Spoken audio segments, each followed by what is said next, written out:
দেখো মাছটা আর আমটা বেশ ভালো মতো ফুটে গেছে। এবারে হচ্ছে আমার শ্বশুরমশাইয়ের জন্য তুলে রাখলাম একটা মাছ, মানে এইটা দেব না।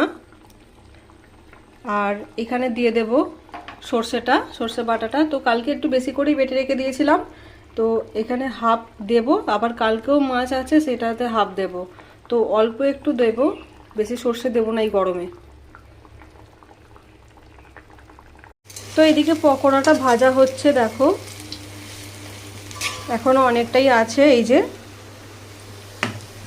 বাঁধাকপির পকোড়া খেতে আমার তো বেশ ভালো লাগে, তোমাদের কার কার ভালো লাগে একটু জানিও। বাঁধাকপির তরকারি একদমই ভালো লাগছে না, তাই পকোড়াই করে খাচ্ছি। সেদিনে হাফ করেছিলাম, তোমাদের তো দেখিয়েছিলাম, আজকে হাফটা করে নিলাম। দেখো বন্ধুরা, আজকের মতো রান্না বান্না উদ্ধার হলো। কি কি রান্না করলাম একবার দেখে নাও। এটা হচ্ছে আম দিয়ে শোল মাছের ঝোল আর কি। আর এটা হচ্ছে নিউটেলা আলুর তরকারি। এটা হচ্ছে বাঁধাকপির পকোড়া। আর এটা আমার শ্বশুরমশাইয়ের জন্য পটল আর কুমড়ো দিয়ে একটা তরকারি। আর এটাও আমার শ্বশুরমশাইয়ের জন্য সর্ষে ছাড়া আমসোল। তো এটাই হচ্ছে আমাদের আজকে লাঞ্চ মেনু।